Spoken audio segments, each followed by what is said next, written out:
Beleza? Acredito que vocês já devam estar vendo aí. Isso aí, estamos vendo. Beleza. Então, gente, sejam bem-vindos. Deixa eu só fechar meu Teams. Sejam bem-vindos a essa palestra. Eu acabei de sair de outra, se você me acompanhou da outra, obrigado por me seguir aí. Essa palestra aqui nós vamos falar sobre dados inteligentes. Nós vamos ajudar uma padaria e um e-commerce com análise de dados e inteligência artificial e machine learning a solucionar alguns problemas, certo? Isso aí. A ideia é mostrar, né, de como o quão simples pode ser o seu negócio e mesmo assim ainda aplicar esse tipo de inteligência, esse tipo de análise, né? Aplicar as tecnologias que a gente vê hoje em dia em grandes empresas e mostrar o que ela pode fazer num negócio com uma complexidade mais baixa, né? Exatamente. Antes de começar aqui, é que não teve o slide de apresentação, mas meu nome é Lucas Costa, eu tenho 21 anos, eu trabalho aqui na DataSide há cerca de 6 meses, eu atuo com TI há mais ou menos 2 anos, e eu estou estudando Data Science aí nos últimos 6, 7 meses, meio ano, não sei quanto tempo. Mas nós desenvolvemos esses cases e, Gabriel, quiser pode apresentar. Se apresentar. Eu sou o Gabriel Carvalho, trabalho no DataSide há um pouco mais de um ano. Trabalho com Business Intelligence e a parte de visualização de dados, né, o front-end. Estou nessa área também já faz uns 2, 3 anos quase. E é isso. Isso. Vamos de cases. Começando então com um case da padaria, em que existem duas padarias. Uma delas sendo orientada a dados e a outra sendo orientada aos olhos do dono. Se quiser seguir com essa parte, Gabriel. Beleza. Bom, como o Lucas falou, as duas padarias, né? Que é o que a gente vê hoje em dia. A padaria Modestia, que é a padaria que segue o padrão, né? Que vende conforme o feeling, que capta mais clientes conforme o dono acha, né? Que é a maneira correta, toma decisões com base na experiência do dono. E a padaria um pouco mais aberta a novas tecnologias, né? Que faz investimento, que vê a importância do investimento em tecnologia, que vê a importância no gerenciamento das pessoas, funcionários, clientes, consegue ter uma gestão um pouco mais aguçada, né, com as informações que tem. Então ali a gente vê a distribuição do faturamento entre algumas áreas, né? A gente colocou custo ali de uma forma geral, mas pode ter custo operacional, administrativo, da empresa como um todo. Uma fatura muito mais do que a outra, né? E tem um custo bem maior também, obviamente. Né? E o lucro elas acabam tendo a mesma coisa, e a diferença é que o lucro ou vai, né, para o bolso do dono, ou vai para equipamentos, infraestrutura da própria padaria, e na outra a gente vê que o investimento ela já é mais para tecnologia, né, na parte de informação, captação de informação, evolução da infraestrutura interna de TI dentro da própria padaria. Exatamente.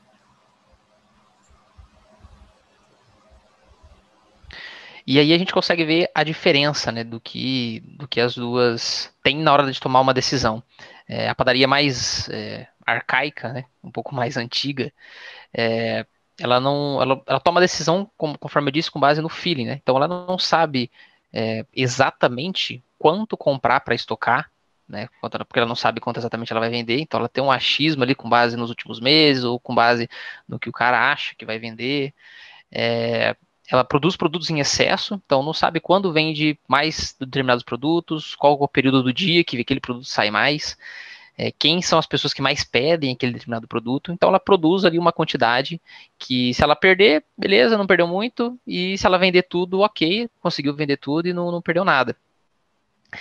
Diferente da outra padaria, ela já consegue estimar o quanto que ela vai vender em determinados horários, consegue estimar também quanto ela vai vender conforme as estações climáticas, tá?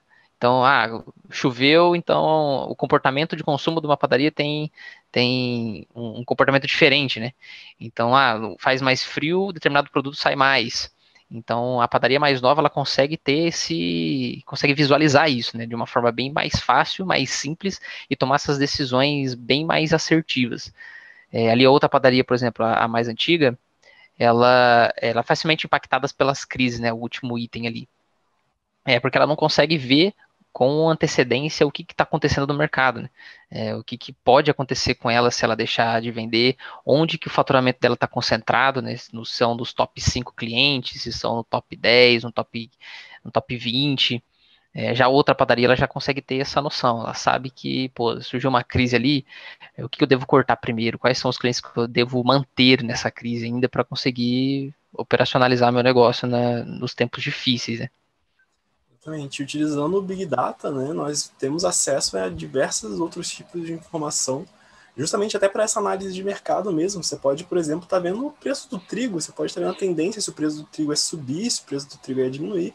E aí você pode estar, com essas informações, tomando alguma decisão quanto ao seu pão. Você vai parar de fazer promoção? Você vai aumentar as promoções? Você vai, não sei, você vai comprar de outro fornecedor em que o trigo ainda esteja com preço antigo? Não sei. Vai depender aí do gestor, mas sempre com os dados servindo de apoio à decisão, né?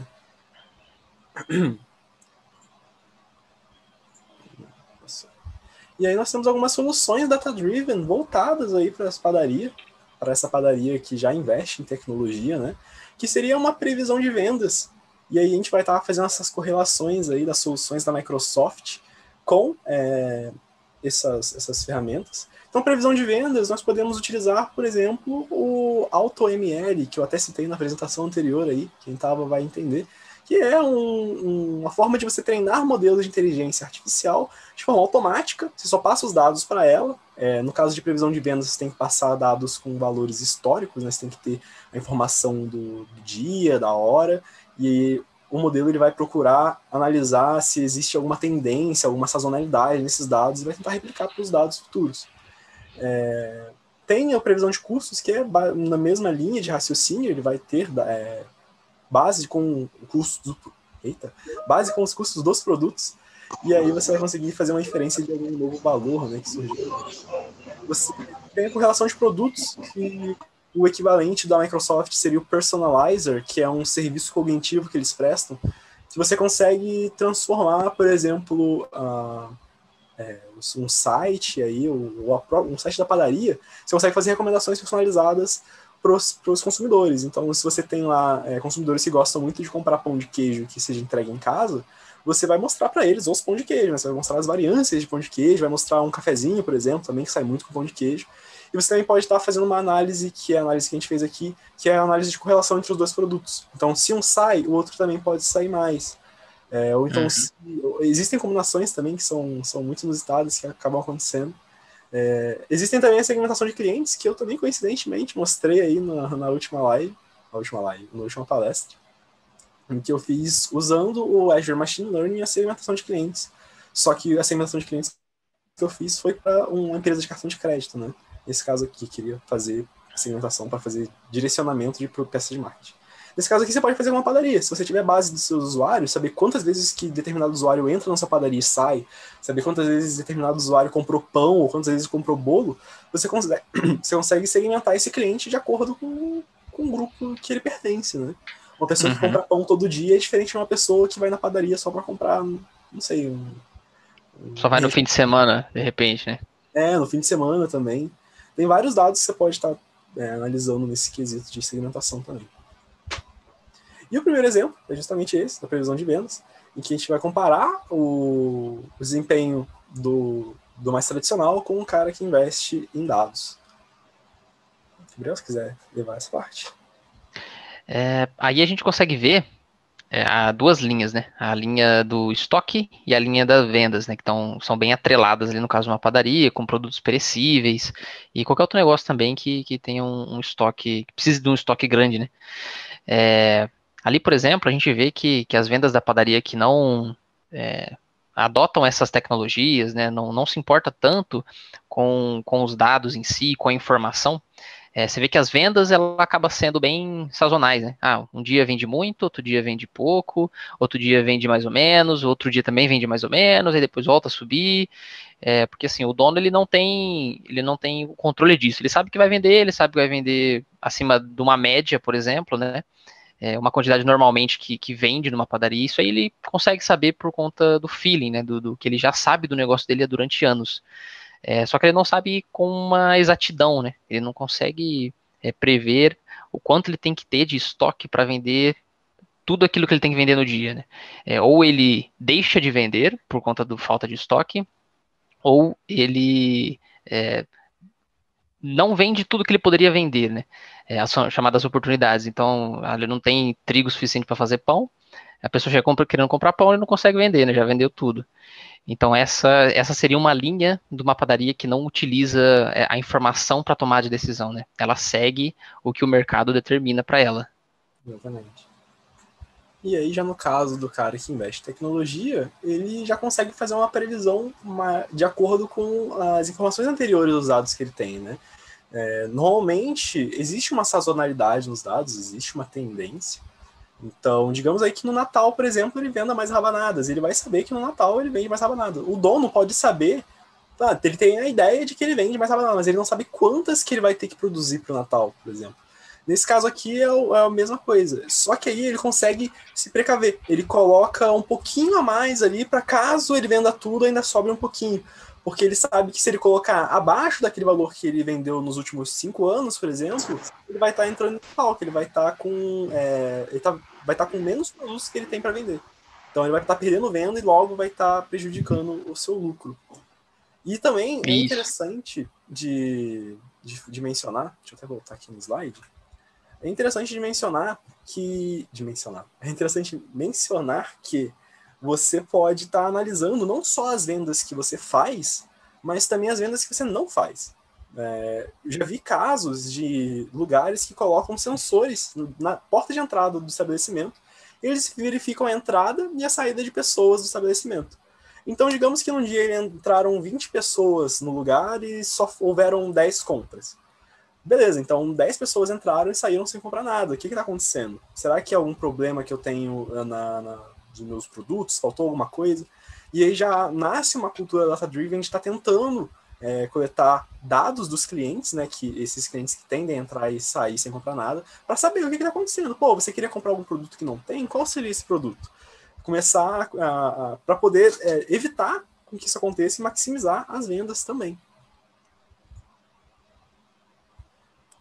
E falando em maximizando o lucro, tem 2 perguntas muito úteis que um dono de padaria pode estar fazendo e que dá para se responder com dados, que seria o do quantos pães eu devo produzir amanhã. Pão é muito perecível, né? Pão, se você deixa ali 5 horas já fora do pacotinho, ou então se você está produzindo um pão e já deixa ele, normalmente o pão fica aberto, né? Fica pegando ar ali, ele já vai ficar duro, vai ficar seco, vai murchar. Então, é muito importante minimizar os gastos com pão, consequentemente maximizando o lucro que você vai ter no total, né? E quantos pães dá para ser previsto com dados de consumo mesmo? Digamos que você analisando o seu dado, você perceba que na sexta-feira você vende mais pão, você vende, sei lá, 50 pães e na quarta-feira você vende 20, em média, né?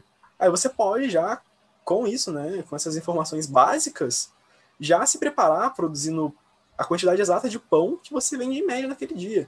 E isso com base nos dados. E aí, de um passo à frente, você pode treinar um modelo de inteligência artificial para poder falar para você quantos pães que você tem que fazer. E aí você consegue pegar dados externos, tanto de clima, porque você não sai de casa para comprar pão num dia de chuva, né? Você não sai de casa e você não compra as pessoas não tendem a comprar tanto cafezinho num dia que está extremamente calor. As pessoas compram mais quando está frio. Então, com esses dados, só do clima, você já consegue fazer várias correlações diferentes para estar agregando valor e estar maximizando os lucros também. Produzindo menos coisas que não vão sair e produzindo mais das que vão sair com certeza. Entender também um pouco do comportamento do cliente lá dentro, né, Lucas? Porque eu já vi bastante padarias que à tarde, assim, vem um monte de pessoas de negócios para fazer reunião, para poder conversar sobre alguma coisa. Não só pessoas que vão lá só para tomar café, por exemplo, né? Então isso já envolve um pouco de você conhecer os clientes que estão lá dentro, né, o que eles estão comprando, o que eles estão de fato consumindo e o motivo disso, né? Que aí você consegue adaptar as decisões, consegue tomar as decisões corretas em horários específicos e com mais assertividade. Com certeza. E aí, indo já também nos horários específicos que você mencionou, dá para nós sabermos, também analisando os dados, quantos funcionários você vai precisar ter no dia, quantos colaboradores, no caso, né? Você vai precisar ter no dia.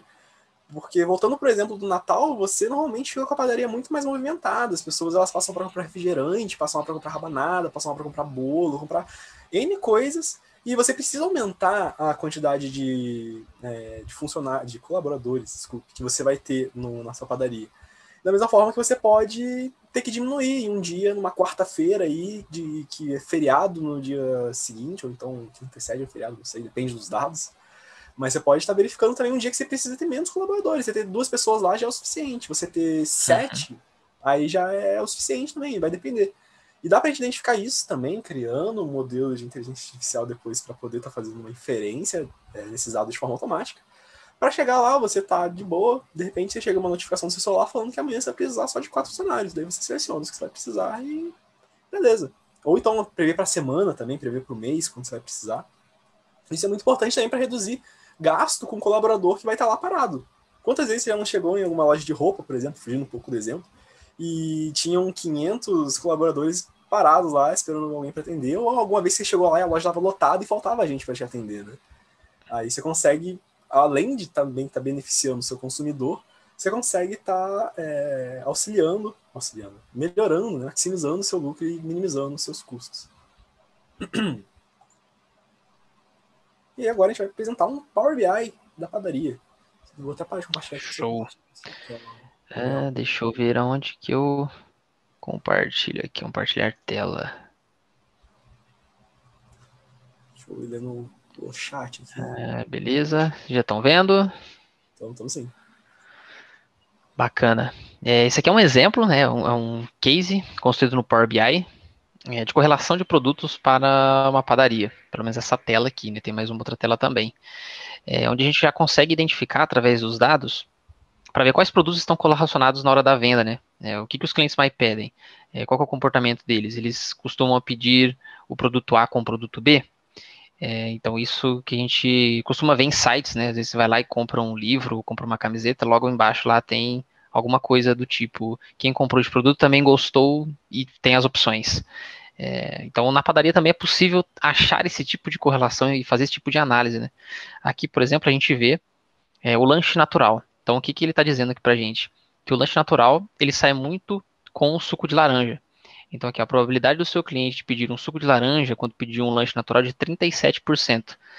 Então isso aqui quer dizer que o seu funcionário ele pode, de repente, oferecer para um cliente que pedir um lanche natural um suco de laranja, por exemplo. Então ele tem uma chance alta ali de aceitar ou não, né? E é algo assim interessante porque a gente vê isso em redes de fast food, né? Quando a gente vai no McDonald's, por exemplo, no Burger King, a gente pede um combo normal e a atendente já fala assim, deseja acrescentar uma batata maior por 2,50, né? Porque ela sabe que tem bastante gente que vai aceitar, né? A chance de alguém aceitar por 2,50 por uma batata bem maior, cara, eu sempre aceito, para falar a verdade. Então, aqui não é diferente, né? Então, com base nisso, além de tomar decisões, por exemplo, de construir um combo desse, também é possível instruir os funcionários e treinar, né, os colaboradores para que eles ofereçam esses combos, né, induzam os clientes a levar isso daqui, né, que é algo que a maioria já compraria. Então aqui, por exemplo, está essa porcentagem com relação a esses dois produtos, e aqui já tem um olhar mais da parte de negócio, né. Apesar do lanche natural ele ter um faturamento maior do que o suco de laranja, a lucratividade do suco de laranja acaba sendo bem maior do que o lanche natural. Então, financeiramente, né, lucrativamente, não sei se existe essa palavra, mas que representa que esse gráfico seria que, mesmo vendendo pouco, o suco de laranja dá bem mais dinheiro para a padaria do que o lanche natural. E aí, através dessa visualização, a gente consegue ver, né? Aposto que uma padaria que não tem uma visualização de dados, não tem uma análise mais profunda, ela nunca conseguiria identificar esse tipo ou conseguiria identificar, mas com uma certa dificuldade, né? Esse tipo de comportamento entre os produtos. E aqui embaixo já tem a curva de faturamento normal, que ela já seguiria se vendesse só o lanche natural, que seria essa cinzinha, e se ele fizesse a venda com os dois produtos, o faturamento já seria o cenário seria outro já praticamente, né? Ele ia potencializar as vendas, potencializar a lucratividade, faturamento e tudo mais. Então aqui a gente já consegue ver o que tem por trás de todos aqueles dados de um negócio, né? De uma padaria nesse caso. Sim. Aqui, por exemplo, tem outro produto que é o omelete, né? Aqui ele já está dizendo que o omelete ele sai muito com um cafezinho. Então, quem pede omelete tem ali quase 20% de chance de pedir um café junto também. Não sei se é um comportamento comum, né? Muitos podem achar estranho, né? Vou pedir omelete e ainda pedir um cafezinho, né, cara? Deve ser um comportamento estranho, mas aqui ele está indicando que tem 20% de chance de alguém fazer esse pedido aqui. Aqui ele já segue um comportamento diferente, né? O faturamento do omelete ele é menor e do café já é um pouco maior. E aqui ele já segue com a mesma linha do lanche natural e suco de laranja, que seria o café ele tem uma lucratividade bem maior do que a do omelete.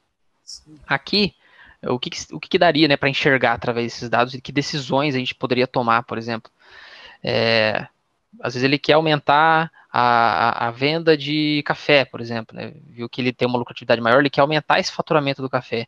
Ele pode, de repente, diminuir o preço do omelete para induzir a compra do café, né? Induzindo a compra do omelete, induzindo a compra, o preço, diminuindo o preço do omelete, ele pode fazer com que as pessoas peçam mais esse combo, né? Exatamente, com certeza. E também fugindo um pouco aí da padaria, né, indo para um exemplo que é bem famoso até, desse tipo de correlação, foi de uma, eu não lembro qual empresa, mas foi uma de supermercados que fez uma análise dessas e acabou percebendo que muitas fraldas e muitas fardas de cerveja eram vendidos juntos. E falando assim, pode parecer algo muito sem noção, né? Pô, como assim? Fralda e farda de cerveja? E aí, cruzando com outros dados, eles viram que em dias de jogo de futebol, os pais que iam ao mercado, eles compravam em conjunto, né? Já vinham no mercado comprar fralda e aproveitavam para comprar um fardinho de cerveja. E eu garanto aí, quem tem filho, que quem nunca fez isso? Foi lá no mercado, tava passeando lá, viu um fardinho, falou, opa, pô, amanhã é domingão, comprou, não é? Uma pesquisa da Nielsen É, para o Mark, mandaram aí no chat, olha aí. verdade. É isso, existem correlações que você não imagina, e essa também é a intenção de estar fazendo esses tipos de estudo com base de dados da sua padaria, do seu mercado, sua loja de roupa, que você vai encontrar correlações que você não imaginava. E são essas correlações que às vezes podem te dar o maior tipo de lucro também, né? Exato. E são essas correlações que a gente, cara, além de a gente não imaginar, a gente não acha que pode existir, né? Porque tem coisas que são óbvias, né? Suco de laranja e um lanche, por exemplo. Geralmente quem come alguma coisa bebe também alguma coisa, né? Mas tomando um exemplo assim real, esses dias eu fui no mercado e, por exemplo, comprei óleo de cozinha, né? Óleo de soja e um tubinho de pasta de dente. E aí, quando eu comprei isso, depois eu fiquei pensando assim, cara, será que isso aqui é um comportamento padrão que esse mercado tem? Ou será que sou só eu que faço esse tipo de compra aqui e trago as duas coisas junto? A olho nu a gente não sabe, né? Só se a gente for ver a fundo quais as outras combinações que podem ter, né? E Inevitável. se tiver, Você pensa, e se esse comportamento, por exemplo, existir, né, do óleo de soja e a pasta de dente, o mercado pode ali se reorganizar, cara, porque a pasta de dente fica de um lado e o óleo fica do outro. Então, se isso existir, pô, por que não colocar os dois mais próximos, de repente, né? exatamente. Perfeito. Beleza. Então, aí aqui a gente tem as outras correlações que pode estar acontecendo também, né? Aqui a gente tem a parte de suco de laranja e as outras correlações para este produto suco de laranja. Então ele sai também com omelete, sai com salgados, sai também com pão na chapa, com uma probabilidade menor, né, do que com o lanche natural, mas também pode acontecer essas outras variações aqui. E um outro comportamento que pode acontecer ou não acontecer, né, é o inverso. De repente, quem pede suco de laranja não pede lanche natural, pede outra coisa, né? Então, nem sempre você faz a mesma correlação ao contrário, né? Exatamente. Beleza. E aqui a gente tem uma outra parte ainda desse daqui da padaria, que seria já misturando dados de clima, né? Dados de tempo, dados de venda e tempo. Aqui a gente tem uma correlação, então, de temperatura com faturamento. Aqui a gente tem graus Celsius e tem o faturamento da padaria. Em geral, a gente vê que o consumo está entre 30 graus e 40 graus. É onde acontece a maioria das vendas, né, as transações dessa padaria seriam com essa temperatura. Então, através disso, já consegue saber quando que ele vai ter um pico de faturamento, quando ele vai ter uma queda no faturamento, né, dos dias mais frios, dias mais quentes. E aqui é isso que a análise indica, ó, a temperatura, a alta temperatura com o faturamento. E aqui uma previsão dos próximos dias com relação ao faturamento. Então, considerando que hoje aí sexta, né? Hoje acaba sendo sexta, né? Não sei se é exatamente 22 graus, mas é que ele está dizendo então que sábado vai para 28, 30, 32. E a previsão de faturamento acompanha. Vai aumentando conforme a quantidade, a temperatura também aumenta. Já na terça-feira, ele cai a temperatura e o faturamento, consequentemente, também acaba caindo. Vocês podem até argumentar, por exemplo, mas ali tá 25 graus na terça-feira e hoje que era 22, pô, não é quando tá menor o grau aí que diminui? Então, você tem que levar em consideração os fatores também, né? O próprio dia da semana é um fator importantíssimo de ser considerado. Uhum. Porque você vende bem mais coisa, teoricamente, né? Na sexta-feira, que precede um final de semana, do que você venderia numa terça-feira ou numa quarta, que é os dias que ficam com menos transações, né? Menos pessoas visitando a padaria. Então, você vê que não é somente também a temperatura, né? O dia da semana impacta no resultado que vai ser obtido. E assim como outras informações podem ser obtidas também. Você puxando outros tipos de dado, com certeza você vai conseguir outros tipos de insights. Isso, exatamente. E além dessa análise geral do tempo, da temperatura e do faturamento, também é possível saber a sensibilidade de cada produto com relação à temperatura, né? Aqui, por exemplo, a gente já tem o lanche natural e como ele se comporta temperatura e faturamento, né? Você vê que ele já tem um consumo bem maior aqui, né, entre 30 e 40. Vamos ver outro aqui. Vamos pegar pão integral. Pão integral, ele já não tem tanto próximo dos 40, né? Ele é mais entre 25 a 35, né? Onde acontece aqui a maioria das transações.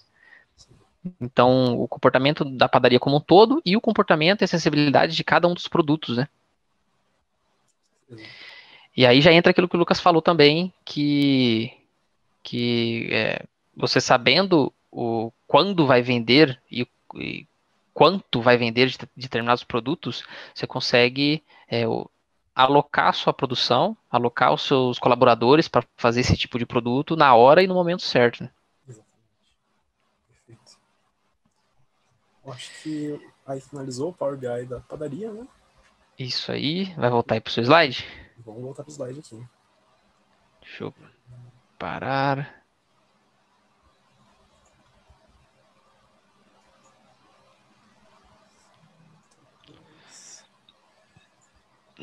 Beleza. Então, vimos aí o Power BI da padaria e agora a gente vai ver o case do e-commerce. Então, vimos que dá para aplicar num tipo de negócio aí muito improvável, né? Que acaba possibilitando diversas coisas. E agora temos um e-commerce, que é um dos mais comuns e atuais, né? Que a definição de e-commerce aqui é qualquer loja online que venda produtos para pessoas, tá, gente? Não precisa ser um e-commerce estilo Amazon ou então um e-commerce que é de B2B, né, que é business to business. Você pode, qualquer tipo de e-commerce pode se beneficiar desse tipo de análises, de machine learning. E, bem, começando com um e-commerce, você tem que ter, você simplesmente tem que ter um analisador de anomalias, né, para você não ter prejuízo com as suas vendas ou então com o seu site. E essa análise de anomalias, ela se dá em diversos níveis do seu e-commerce. Pode ser desde a quantidade de acesso que o seu site está tendo, então se o seu site aí tem em médias, não sei, 300 acessos por dia e num dia apareceu, sei lá, 20 mil, tem alguma coisa de errado. Pode ser uma coisa de errado pro lado positivo, pode ser uma coisa de errado pro lado extremamente negativo, né? Então é muito válido você estar tendo esse tipo de análise para você receber informações sobre isso, né? Você pode colocar aí, por exemplo, passou de 20% de discrepância aí, você me manda um e-mail ou me manda um SMS para eu estar verificando o que está acontecendo e tomando as medidas cabíveis. Você pode também, não necessariamente estar mandando para você, mas estar mandando para um setor seu também, né? Um e-mail de um setor, pode estar encaminhando esse tipo de coisa. Você pode estar colocando esse detector de anomalias em compras de produto. Então, se um produto aí que é comprado com muita frequência deixou de ser comprado, aconteceu alguma coisa com ele. Ou então com um vendedor também. Um vendedor que é muito relevante deixou de ser relevante do nada. O que aconteceu com ele? Por que isso aconteceu? Pode ver também atividades em rede social. Uma coisa muito interessante é de analisar dados do Twitter, porque normalmente quando as empresas fazem coisas negativas, para não falar outra coisa, o Twitter ele tende a se expor muitas opiniões, né? O Twitter tende a ficar em alta falando o nome daquela empresa. E o próprio Twitter fornece APIs que você consegue coletar informações com base na citação. Então, se eu falar, por exemplo, Festival Microsoft, se eu usar essa API, eu vou conseguir ver todos os tweets que são relacionados a Festival Microsoft. Então, se houver um aumento repentino, ou é porque o evento está acontecendo, ou é porque outra coisa aconteceu, certo? E a mesma coisa também em atraso de entrega, se a entrega aí tem em média 30 dias e ela demorou 3 meses, pô, você tem que verificar isso, você tem que até entrar em contato e falar com o seu consumidor, né, para falar, olha só, desculpa, isso não é comum, dar um desconto para ele, oferecer algum outro tipo de serviço para ele. E isso tudo a Microsoft fornece, esse tipo de análise a Microsoft fornece através do Anomaly Detector, que também faz parte dos serviços cognitivos dela. O Anomaly Detector ele é sensacional, ele se adapta com um tipo de dado, você só passa, por exemplo, os últimos 12 pontos do dado que você quer prever e ele vai falar para você se o dado novo que estiver chegando em tempo real é uma anomalia, ou então você pode fazer análise em batch, né, que é em lotes, para quem é mais técnico vai entender do que eu estou falando, pode fazer essa análise em batches ou em tempo real, e o modelo ele se adapta em tempo real com o tipo de dado que você está enviando para ele. E é sensacional, sensacional. Inclusive já fiz alguns testes com ele que não deixa a desejar. Temos também outra coisa muito interessante, como eu falei, citando novamente o exemplo do Twitter, tweets podem ser positivos ou negativos, né? Você pode na internet falar aí qualquer coisa. Não que seja recomendado você falar qualquer coisa que você pensa. Mas no Twitter, normalmente, é uma terra sem dono, então as pessoas falam muita coisa. E com isso, analisando os comentários do Twitter, você pode entender se aconteceu alguma coisa com a sua empresa. Tanto em questão de relacionamento com o cliente, quanto na visão geral, né, da sua empresa. Então, se aconteceu algo muito positivo, se uma campanha de marketing que você fez pegou bem com o seu público, analisando o conteúdo dos tweets, não se limita a tweet, tá, gente? Pode ser comentário de Instagram, comentário de Facebook, que seja. Eu tô usando o Twitter porque é mais... dá pra visualizar melhor, né? E você consegue analisar se aqueles tweets foram positivos ou negativos. E se você vê que os tweets estão muito positivos, você já pode dar um retorno pro seu pessoal de marketing. Falar, olha só, essa propaganda aí, analisando aqui, vendo os tweets que estão sendo positivos, a propaganda deu muito certo. E se for algo negativo, você pode estar vendo o que está acontecendo, né? Você pode pegar esses tweets e analisar o tweet por tweet, ou então sumarizar eles em uma nuvem de palavras, ou então fazer algum outro tipo de análise que você consiga aglomerar muita informação sobre esses tweets em um lugar só. Nuvem de palavras é muito relevante, mesmo que seja algo que possa soar bobo, mas é muito utilizado para você estar entendendo, principalmente quando são comentários em massa, assim, né? As palavras em destaque normalmente são as palavras mais repetidas, então é relevante de estar analisando elas. E a Microsoft também fornece serviços que lidam com isso, que é o Language Understanding, que também é conhecido como o LUIS, que é Language Understanding Intelligent Service. Tem o Text Analytics, que ele analisa sentimentos das frases. E tem o moderador de conteúdo. O moderador de conteúdo ele já não vai para essa parte de analisar, ele busca em comentários, por exemplo, em reviews no seu produto de e-commerce, se existiu alguém que fez um comentário que envolvia um palavrão, por exemplo. A pessoa foi lá, foi mal atendida e ela decidiu comentar algo que não respeita as políticas do seu site. Como é que você faz isso? Você coloca 20 pessoas para ficar lendo todos os comentários que são colocados nos produtos, em milhares de produtos que você vende?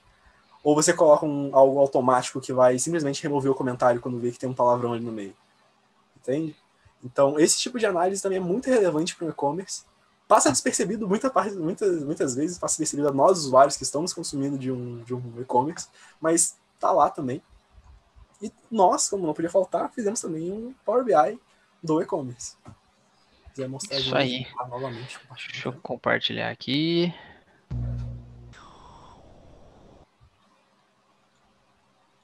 Opa. Estão vendo? Estão me ouvindo? Tô ouvindo, mas não tô vendo ainda. Acho que deu uma travadinha aqui na tela.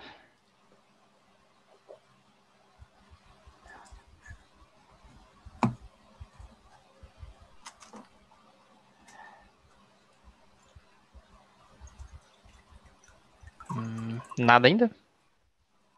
Não. Ainda não. Acho que deu uma travadinha aqui. Um minutinho.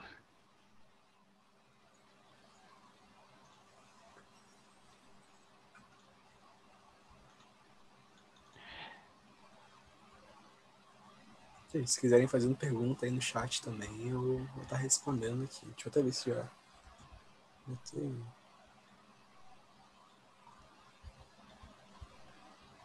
Quando a gente falou de pão, o pessoal ficou com fome aí. Vários comentários aqui falando. Aí perguntaram se, no caso, a coleta de informações é feita através da compra do cliente. Eu acredito que seja lá na parte da padaria, né? Pelo horário aqui. Sim, as compras são feitas a partir da compra do cliente e não necessariamente nós precisamos saber qual é aquele cliente, tá? Só de existir uma compra, você já pode estar fazendo esse tipo de inferência. Porém, ter informações do cliente é muito útil. É muito útil. Você já consegue fazer diversos outros tipos de análise com base no cliente. Então, você já consegue fazer direcionamento de produto, fazer direcionamento de compras, né? Você consegue fazer a segmentação em si dos clientes. Não é necessário para fazer aquele tipo de análise, que foi o de correlação, se eu não me engano, que esse comentário se refere. Porém, você pode estar aumentando, né, o valor do seu comércio, do seu negócio, utilizando a análise dos clientes. Show. Apareceu aí para vocês agora? Apareceu sim. Beleza. Esse aqui então é outro painel, né, outro dashboard construído também no Power BI. Como o Lucas estava falando, é de um e-commerce que faz a detecção de transações fraudulentas, né? Ele identifica essas anomalias no meio de tantas aí que um e-commerce pode ter. Então aqui, por exemplo, a gente tem algo que o algoritmo já encontrou, né? Ele diz para a gente que foi encontrado algo das transações fraudulentas entre data de cadastro e data da compra. Querendo dizer que a data de cadastro ela está sendo bem próxima à data da compra, né? Tem um intervalo de tempo ali muito, muito, muito pequeno. É humanamente impossível. E aí o algoritmo identificou que isso pode ser algo, uma transação fraudulenta, né? Aqui a gente já consegue ver esse comportamento ao longo do tempo. Então aqui em janeiro, a gente tem um número de transações fraudulentas bem maior do que no resto do ano. Esse é um comportamento de um e-commerce específico. Pode ser que tenha algum outro e-commerce que esse comportamento se repita, só que em períodos de Black Friday, por exemplo, ou em períodos de Natal, né, Ano Novo, Dia das Mães também. Então, acontece durante o ano inteiro e principalmente em datas específicas, né? E aqui a gente já consegue ver o impacto dessas fraudes no meio do faturamento. Então, o e-commerce lá que tem um faturamento de milhões, 10% quase do faturamento total está indo embora por conta dessas fraudes, né? E aqui ele já indica para a gente quantas transações suspeitas, né, o valor dessas transações e o percentual que elas representam do faturamento como todo, né, o quanto que ele perdeu com essas fraudes. E aqui essas transações distribuídas em dias. Então, quais dias isso acontece mais, né? Aqui a gente consegue ver um comportamento de que é sempre no começo dos meses. Aqui são dias acumulados, então dia 1 de janeiro, fevereiro, todos os dias 1. Então, aqui a gente vê que ele tem um aumento bem maior no começo do mês e nem tanto assim no final do mês. Um comportamento específico aqui dessa análise. E aqui a gente já vê o que o algoritmo apontou para a gente, né? Que essa transação, por exemplo, que ele está apontando como suspeita, a data do cadastro foi feita 4/1/2015, às 3h23 e 26 segundos. Aqui também, a data da compra, e com 1 segundo de diferença, né, entre o cadastro e a compra. Então, é algo assim, muito rápido e, como eu disse, humanamente impossível, né, alguém fazer esse tipo de transação em 1 segundo. Então, aqui ele já identifica como suspeita. Deixa eu ver se tem outras aqui. As outras também, ó. Dia 3/1, 1h10, 34 segundos, e aqui 35 segundos. E assim por diante. Normalmente isso daí é feito por bot, né? O pessoal programa um bot para ficar fazendo stress test, né? Ficar estressando realmente a plataforma. E também com o detector de anomalias a gente pode evitar esse tipo de coisa. Se a gente detecta uma anomalia nesse tipo de coisa, a gente pode lançar aquele que com certeza vocês já viram, que é se você é humano. Ou prove que você não é um robô, que você tem que selecionar poste, você tem que selecionar hidrante. E aí, a partir disso, você já consegue cortar isso de acontecer, né? Se duas transações... normalmente, quando nós temos essas informações, nós temos dados sobre o ID do usuário e o IP dele também, né? O IP mostra a localização. Então, se você tem um usuário com 10 IDs e de repente surgiu um 11º ID e esse usuário é do Brasil, só que de repente esse ID surgiu lá na Rússia. Você sabe que tem alguma coisa errada. Não é possível que esse cara que está no Brasil, tem 10 dispositivos no Brasil, fez um acesso da Rússia agora. Então você já consegue detectar isso também e classificar como uma como digo, uma suspeita de uma fraude. E com esses vários outros tipos de análise, né, a quantidade de IP, se a pessoa tem 20 IDs de dispositivo, então ela tem que ter, sei lá, 10 celulares, 10 computadores, como é que faz isso? Então você consegue também evitar esse tipo de coisa, treinando um modelo aí para poder estar analisando esses padrões e evitando. Claro que não existe, gente, 100% de precisão em você detectar uma fraude. Isso é impossível, até porque esse é o objetivo da fraude, né? Você não detectar ela. Existem N métodos novos que surgem no mercado, olha aí, que surgem no meio de fraude, que você não consegue lidar com todos. Porém, o ideal é você tentar maximizar ao máximo, evitar eles ao máximo, porque eles são muito prejudiciais, né? Às vezes pode ser uma compra básica de R$2, às vezes pode ser uma compra milionária, né? Então, vale muito a pena Imagine investir fraude em e-commerce, como por exemplo o Magazine Luiza em Black Friday, né? Então, cara, deve ser perdas de milhões e milhões, né? Imagina você perder uma geladeira de graça aí. Pô, Pô, complicado, aí complicado. tem mais uma tela aqui, nesse que seria a parte de clientes desse e-commerce, né? Aqui seria uma previsão de perda de clientes, né? O famoso churn. Então aqui, por exemplo, a gente vê que na base desse e-commerce ele já tem quase 600 clientes inativos. Ele vem perdendo clientes ao longo do tempo, né? E o quanto que esses clientes representam de faturamento. Então, esses clientes estavam ativos e eles representavam 124 mil do faturamento. E aqui uma previsão de quantos outros clientes vão se tornar inativos. Mais 71 clientes vão ficar inativos e vão entrar nessa base aqui, nessa continha aqui. E aqui embaixo, ele já dá uma previsão, se continuar nesse ritmo, da onde o e-commerce, a base de clientes desse e-commerce estaria em 2024. Né?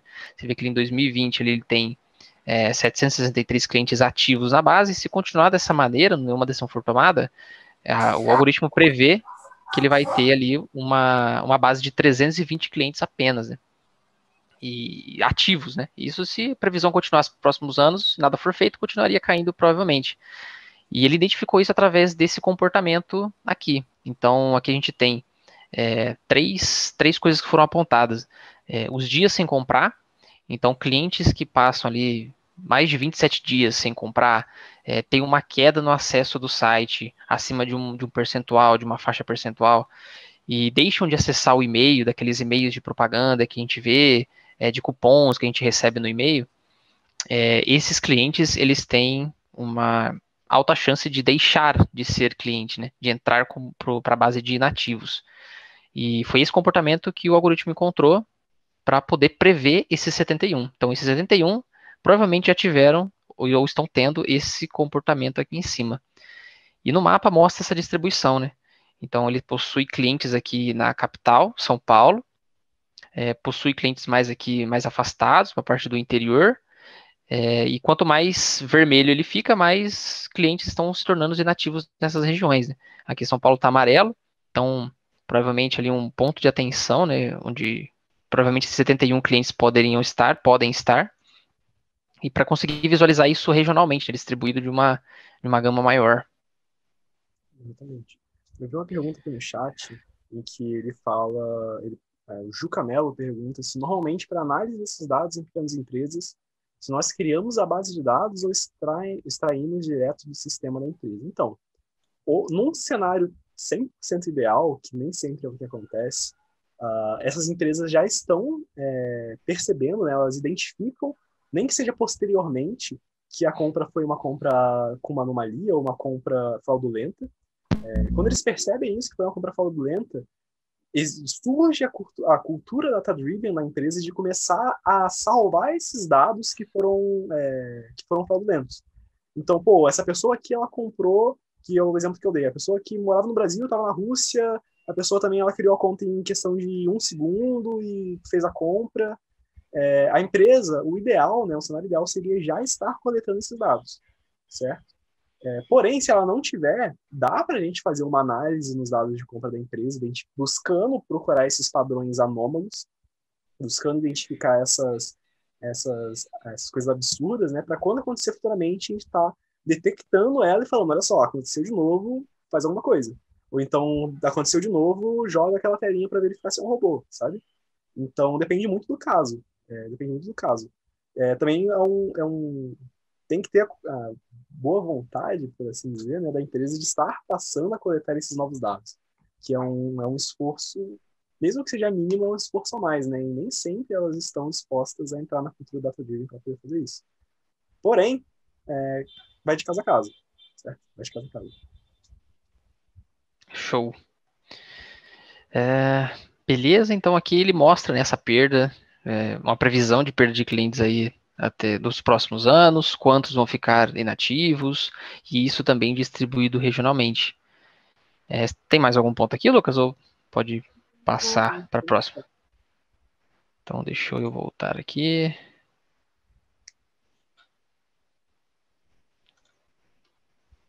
Aí essa aqui é com você, cara. Beleza. Existe uma técnica de marketing que chama RFM, gente. Essa técnica pode ser utilizada para você identificar a recência, ou seja, o quão recente mesmo foi uma compra de determinado cliente, o quão frequente esse cliente compra. Então, no total, sei lá, ele tem a conta há 1 ano. Ele comprou no seu e-commerce 10 vezes. Beleza, você tem a frequência com que ele compra no seu e-commerce. A recência, quando foi a última vez que ele comprou? Ele comprou mês passado, ele comprou ontem, ele comprou já faz 1 ano. E tem a monetariedade. Então, RFM, monetariedade, que é quanto que esse cliente já investiu, já gastou comprando coisas no seu e-commerce. Com isso, nós conseguimos fazer um outro estilo de segmentação de clientes. E, na verdade, não chega nem a ser uma segmentação. É mais uma visão da base dos seus clientes, dos hábitos do seu cliente de acordo com o seu negócio.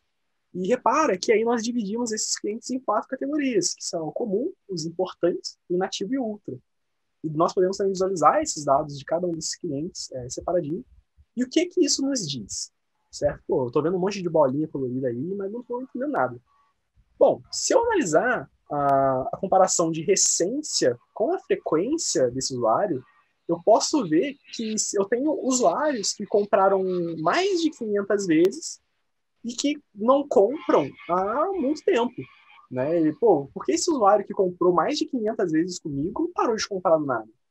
É algo importante de você ir atrás, é algo importante do seu marketing, do seu setor da sua empresa, ir atrás de voltar com esse cliente para você, né? Porque ele é um cliente que comprava muito. Então você está perdendo dinheiro com esse cliente se afastando há tanto tempo assim. No caso da receita com a frequência, é o quanto que esse cliente já gastou, e é o mesmo esquema.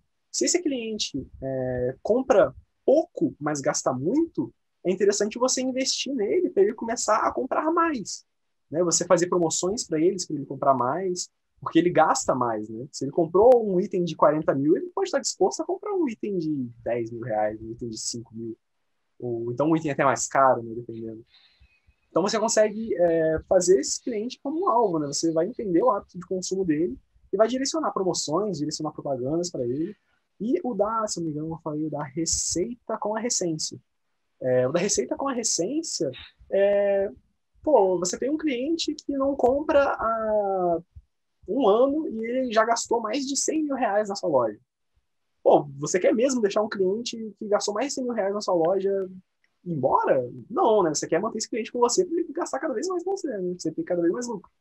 Então você consegue targetear, né? Você consegue encontrar esses clientes e numa base de dados aí você conseguiria, por exemplo, clicar na bolinha e receber uma listagem de quais são esses clientes. Você teria o e-mail deles, teria as informações que ele cadastrou no seu site.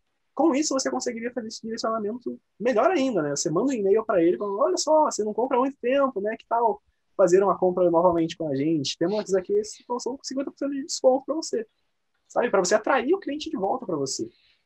E normalmente não é feito, né? Com empresas menores, eles acham que isso é algo de outro mundo. Mas dá para ser feito. E não é uma análise que precisa de uma quantidade absurda de dados. Eu acho que pouquíssimos dados você consegue entender os hábitos de consumo do seu cliente e poder estar fazendo esse tipo de inferência. Acho que pode dar sequência. Show de bola. Acho que aqui acabou-se as telas. Acho que são essas 3. Beleza. Isso aí. Deixa eu voltar aqui para os slides.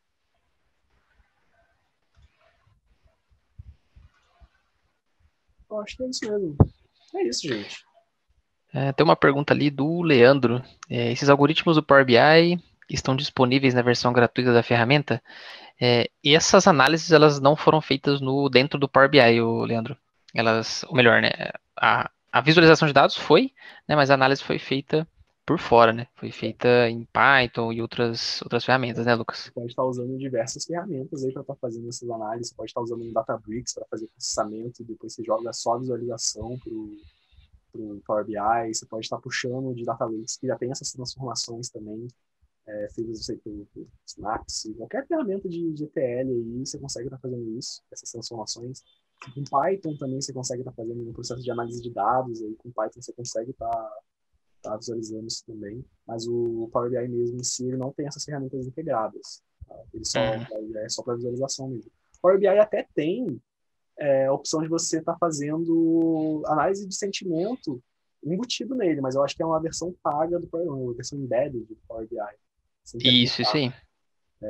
Aí você consegue, com o próprio Power BI, você usa o serviço cognitivo do Azure para poder estar fazendo classificação de sentimento em frases, você detecta a linguagem, faz classificação. Se não me engano, também tem a opção de visão computacional do Power BI, e você pode estar fazendo análises com imagens também. Mas essas análises mais específicas, assim, detecção de anomalia, enfim, é por trás dos panos mesmo. O Power BI só serve para visualização. Show de bola. Né? Perguntas, podem jogar no chat. Vou agradecer aqui para o pessoal da organização dos patrocinadores que possibilitaram esse evento que está acontecendo, né? Esse evento ficou fantástico. E, se eu não me engano, agora, depois a nossa é só a apresentação, né? Como se fosse pouco, mas a apresentação do Salib vai ser sensacional também, encerramento aí. Eu posso estar falando besteira também, eu não sei. Acho que a próxima é do Salib mesmo. A próxima é do Salib mesmo. Então, muito boa também, né? Mais voltada aí pro negócio. Sim. Acho que complementa, né? Tecnologia e aí aplicada ao negócio que, pô, fecha com chave de ouro, cara. É isso. Mais perguntas? Deixa eu ver o chat aqui. Infelizmente está falando. Infelizmente mesmo. Foi fantástico. Se eu não me engano, todas essas palestras vão ficar disponíveis depois no canal do YouTube da DataSide. Então, se você perdeu alguma, depois corre lá no nosso canal que você pode estar assistindo. Bom, pelo que eu vejo aqui, não tem mais nenhuma pergunta. Então, vamos encerrar aqui a nossa apresentação. Lucas, Gabriel, todos que estão aqui presentes. Muito obrigada. E obrigada, pessoal, que participou. E bora para o encerramento com o Salib. Bora. Muito obrigado. Valeu, pessoal.